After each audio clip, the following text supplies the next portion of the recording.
কোরবানির ঈদ আসলেই পশুপ্রেমীদের একটা অংশ অভিযোগ করেন কোরবানির কোনো ফায়দা নেই, শুধু শুধু পশুদের কষ্ট দেওয়া হয়। কিন্তু আসলে কি কোরবানির কোনো ফায়দা নেই? আছে। কোরবানি ঘিরে কিভাবে দেশের অর্থনীতি ফুলে ফেপে ওঠে তা অনেকেরই ধারণার বাইরে। জেনে নিন কোরবানি কিভাবে দেশের অর্থনীতিতে অক্সিজেন হিসেবে কাজ করে। প্রতি বছর বাংলাদেশে একযোগে 1 কোটিরও বেশি পশু কোরবানি হয়। এর মধ্যে 1 লাখ মহিষ, 4.5 লাখ ভেড়া, 45 থেকে 47 লাখ গরু এবং 50 লাখ ছাগল। এই বাজারের মোট মূল্য দাঁড়ায় প্রায় 70,000 থেকে 1 লাখ কোটি টাকা। এই অর্থের প্রায় 80% গ্রামে চলে যায়, যার মানে দাঁড়ায় গ্রামের কৃষক ও খামারিদের হাতে নগদ টাকা আসে। অর্থনীতির সহজ হিসাব হলো মুদ্রা যত বেশি হাত বদল হবে, অর্থনীতি তত বেশি গতিশীল হবে। মানুষের হাতে টাকা যাবে, ব্যয় হবে, আরেকজন পাবে, এভাবেই অর্থনীতির চাকা গতিশীল থাকবে। শুধু কোরবানির গরু ছাগলের সঙ্গে যুক্ত থাকে গরুর খাবার, চামড়া, মসজিদ, মাদ্রাসা, এতিমখানা, পরিবহন শ্রমিক, দালাল, রাখাল, ফ্রেজ কোম্পানি সহ কোটি কোটি মানুষ। একটা পশু বাজারে আনা হলো আর সেটা বিক্রি হয়ে গেল, হিসাবটা কিন্তু এত ছোট না।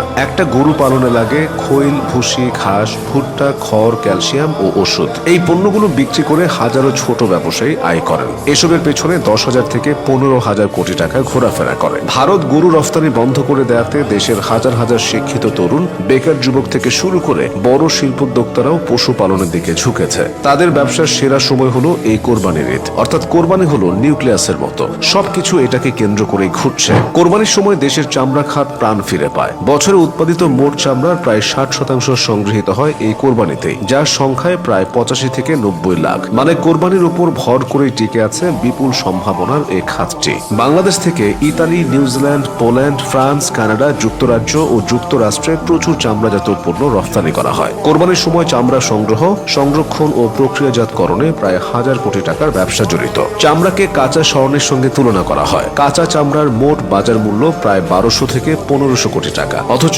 প্রক্রিয়াজাত ও রফতানি হয়ে হয়ে সেটা দাঁড়ায় 4000 থেকে 5000 কোটি টাকায়। লবণ হলো চামড়া সংরক্ষণের অন্যতম উপাদান। কোরবানি উপলক্ষে লবণের ব্যবসাও চাঙা হয়। গরুর হাড় দিয়ে তৈরি হয় জীবন রক্ষাকারী ক্যাপসুলের কভার, নারী দিয়ে তৈরি হয় অপারেশনের সুতা, চর্বি দিয়ে তৈরি হয় সাবান, নারী কোষ দিয়ে তৈরি হয় জাপানের জনপ্রিয় খাবার সুসের রোল। এভাবেই পশু বর্জ্য মানুষের কোনো না কোনো কাজে ব্যবহৃত হয়। এগুলো রফতানি করে প্রতি বছর 300 কোটি টাকা আয় হয়। সরকার মনোযোগ বাড়ালে কোরবানির বর্জ্য থেকেই 1000 কোটি টাকা আয় করা সম্ভব। আপনি জানলে অবাক হবেন, কোরবানির সময় শুধু পরিবহন খাতেই 5 থেকে 7,000 কোটি টাকার ব্যবসা হয়। সারা দেশ থেকে গরু ছাগল শহরে আসে ট্রাক, পিকআপ, ট্রলার, লঞ্চে করে। এতে হাজার হাজার চালক, হেল্পার যুক্ত থাকে। কোরবানির সময় প্রচুর অস্থায়ী শ্রম বাজার তৈরি হয়। গরুর হাট থেকে গরু কাটাকাটি, এই কাজগুলোতে কয়েক লাখ মানুষ ঈদের 7 থেকে 10 দিন 5 থেকে 20,000 টাকা আয় করতে পারে, যা তাদের জন্য বিশাল কিছু। কোরবানির সময়টায় দরিদ্ররা মাংস খাওয়ার সুযোগ পান। সারা বিশ্বে যখন মাংস খাওয়ার পরিমাণ বাড়ছে, তখন মাংস খাওয়ায় পিছিয়ে রয়েছে বাংলাদেশ।